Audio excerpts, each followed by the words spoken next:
ని మాత్రం we should not encourage కదా.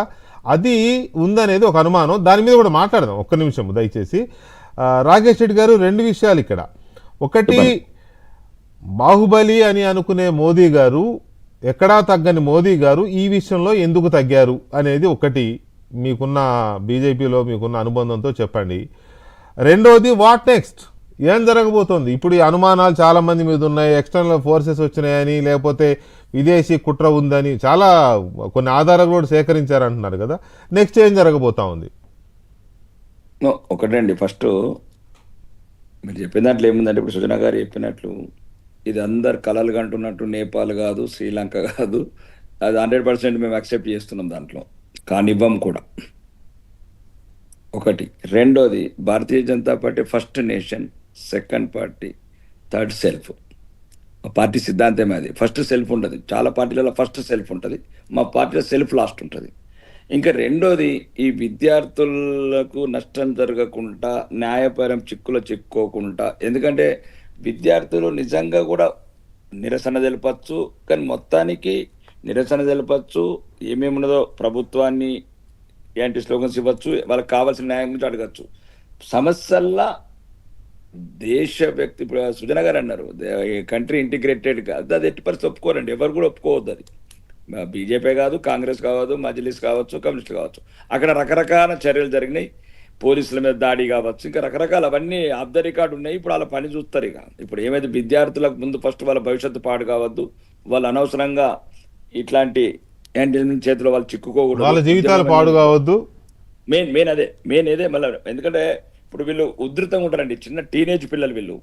వీళ్ళకు ఏంటంటే వీళ్ళ విజన్ వేరు.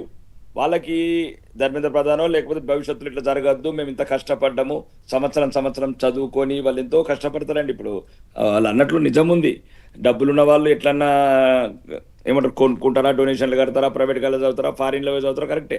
ఒక సామాన్య మధ్య తరగతి వాళ్ళు ఎంత కష్టపడతారో, నారాయణ చైతన్య అంటే 18 గంటలు ఎట్లా చదువుతారో మాకు తెలుసు. అది ఓకే, దాంట్లో ఒప్పుకుంటారు. వాళ్ళ ఆవేదన వేరు, వీళ్ళ ఆవేదన ఎదుటోళ్ళు క్యాచ్ చేసుకుంటారు. అవన్నీ మధ్య రికార్డ్స్. మేమైనా ఏ ప్రభుత్వమైనా దేశ వ్యతిరేకతను ఖండించాల్సింది. ఇప్పుడు దాంట్లో చాలా రకాల విధానం. ఇప్పుడు ఏదైనా ఉంటే మీకు నీడ్స్ గురించే నిరసన చేయాలి. నరేంద్ర మోడీ గారు తల్లిని తిట్టే అవసరం లేదు. మీకేమైనా ఉంటే నీడ్స్ గురించి మాట్లాడాలి. రాముడిని గురించి తిట్టే అవసరం లేదు. భారత మాతకి ఎంతమంది భర్తలను అడిగే అవసరం లేదు. మీకేమైనా నిలుచుంటే భారతీయ జనతా పార్టీ తిట్టండి, ఇంకేమైనా తిట్టండి. ప్రజాస్వామ్యంలో మీకు హక్కు, అది ఎవరికైనా హక్కు. ఈ పార్టీలు ఉంటే ఆ పార్టీలు వచ్చి మేము శాశ్వతం కాదు, ఇంకోటి శాశ్వతం కాదు. కానీ ఏవైతే జరిగినాయో చాలా సంఘటనలు జరిగినాయి. పాలస్తీనా జెండాల ఆధారాలు ఎందుకు, దానికి ఇంకో రకం పెట్టండి. 370 ఆర్టికల్ ఎందుకు పురోధించాలా, అవన్నీ వేదికలు వేరే పెట్టుకోండి. మేము అనేది ఏంటంటే విద్యార్థుల ఉద్యమాన్ని మీరు హైజాక్ చేయడానికి ప్రయత్నం చేసాం. 1000 ఎవిడెన్సెస్ ఉన్నాయి. అందరి పని ఇప్పుడు పడతాం. ఫస్ట్ విద్యార్థుల భవిష్యత్తు పాడు కావద్దు, విద్యార్థుల ఏవైతే న్యాయపరమైన చిక్కులు ఎదురైతే భవిష్యత్తులో అవి ఎదురు కాకూడదని ప్రధానమంత్రి గారు ఆలోచించారు. రెండోది, ప్రధానమంత్రి గారు సరైన టైంలో సరైన చర్యనే తీసుకున్నాడు. ఎందుకంటే ఇది హైజాక్ అవుతున్నది, ఇండియా వైడ్గా రకరకాల సమస్యలు సృష్టించడానికి ప్రయత్నాలు చేస్తున్నారు. అవన్నిటికీ ఇప్పుడు మళ్ళీ చర్చ పక్కదోవబడుతుంది, చర్చ అనవసరంగా పక్కదోవబడుతుంది. నేను ఏమంటున్నానంటే, ఏదున్నా నిరసన అంతవరకు చెప్పాలా.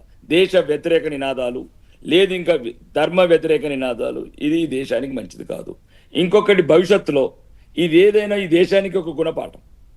ఇది మాత్రం నేను వ్యక్తిగతంగా నేను చాలా హ్యాపీగా ఉన్నాను ఈరోజు, ఈ వ్యక్తిగతంగా. ఎందుకంటే ఒక సమాజంలో కొద్దిగా కదలిక వస్తుందా, చాలా సమస్యలు, ఇది ఒకటే కాదు. ఇప్పుడు ఈ తెలంగాణ కావచ్చు, తమిళనాడు కావచ్చు, రాజస్థాన్ కావచ్చు, రొటీన్ అయిపోయినాయి లీక్స్. చిన్న ఎగ్జామ్స్ లో రొటీన్. అది ఎగ్జామ్స్ అంటే ఎవరికి భయం లేదు, ఎవరికి భయం లేదు, జవాబుదారితనం లేదు. అంటే నేను ఒక శాసనసభ్యుడిగా చెప్తున్నా, లేదండి ప్రతి సంవత్సరం ఏదో ఒకటి లీక్, ప్రతి సంవత్సరం అసలు భయమే లేదు వాడికి, భయం కూడా లేదు. నేను పట్టుబడితే జైల్లో కోతాని భయం లేదు, వాడికి శిక్ష పడుతుందని భయం లేదు, లేకపోతే బయటకు వచ్చినా వాడికి సిగ్గు లేదు. అంటే చూస్తున్నాం కదా. అంటే అధికారులు, ఒక్కొక్కరు అధికారి ఇంట్లో 100 కోట్లు 1000 కోట్లు దొరికినాక ఎందుకు భయపడతారండి వాళ్ళు? ఇదే ఈ సమస్య. ఇది అవినీతికి పట్టిన దరిద్రమే ఇది. ఇప్పుడు వాడు ఎవడైతే విధవ ఉన్నాడో, ఇప్పుడు నా సికో ఈ సికో సుమారు 30 మందో 40 మందో 23 లక్షల మంది జీవితాలతో నెట్లాడుకుంటారండి.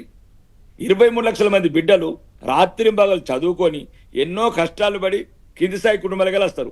ఒక్క వ్యక్తిగత స్వార్థం గురించి ఈ రకంగా ఇది దేశం మీద కన్నా ఎక్క దాడి అండి. వెంకటకృష్ణ, నా వ్యక్తిగత అభిప్రాయం. దేశం అంటే సైనికులు వస్తారు, వాడు ఒక 100 మంది చేస్తారు, మనం చేస్తాం, లేకపోతే ఆపరేషన్ సింధు చేస్తాం, రకరకాలు. కానీ మొత్తం ఒక మధ్య తరగతి లేదు, ఈ దేశానికి ఒక విలువైన డాక్టర్స్ తయారు చేసిన విద్యార్థులని మనం మొత్తం ఈ రకంగా ఇబ్బంది పెడుతున్నామంటే ఈ వ్యక్తులకు గుణపాఠం కావాలండి. ఇది ధర్మేంద్ర ప్రధాన్ కన్నా ముందు ఒక చరిత్ర ఉండాలా, ధర్మేంద్ర ప్రధాన్ గారి రాజీనామా తర్వాత చేసిన తర్వాత భారతదేశం ఇంకో రకంగా ఉండాలి. Before cockroach after cockroach cockroach అనేది ఉంటుంది అంటే అంతే కదా. ఆ మూమెంట్ మనం ఆ మూమెంట్ తీసుకున్నాం సార్. ఆ మూమెంట్ చీఫ్ జస్టిస్ గారి నోటి నుంచి వెలువడిన ఆ పదం అదొక దేశాన్ని వాళ్ళకు ఊపేసింది కదా. మీ కోరిక ప్రకారమే ఇది ఒక గుణపాఠం కావాలి మన దేశంలో అందరికి అన్నారు కదా. So before cockroach after cockroach అని అనుకుందాం దాన్ని. అది ఎవరు ఎలా తీసుకుంటారు? కరెక్ట్. కాక్రోచ్ బిఫోర్ కాక్రోచ్ అనుకుంటే after cockroach before Dharmendra Pradhan అనేది ఒక మెసేజ్ పాస్ అయ్యింది. కరెక్ట్. ఇంత పెద్ద విద్యార్థి ఉద్యమం చెప్తే రాజీనామా చేసిన నేను అందుకోసం ముందు నేను రాజకీయాలకు అతీతంగా మాట్లాడినా. ఎందుకు అంటే థ్యాంక్స్ అని చెప్పిన ఇద్దరికి. ఎందుకంటే ఈ రాష్ట్రంలో ఉన్న మెయిన్ రాజకీయ పార్టీల వాళ్ళు ఇద్దరు ధర్నా చేశారు.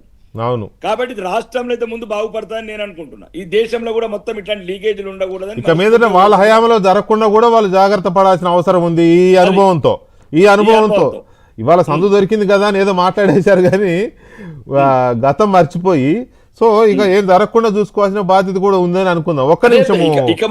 ఇక ముందు ఒక లెక్క, ఇక తర్వాత ఒక లెక్క. నేను అదే అన్నాను ఇందాక. కరెక్ట్. అది ఇప్పటిదాకా ఒక లెక్క. భారతదేశ చరిత్రలో ఈ రోజు ఒక మైలురాయి.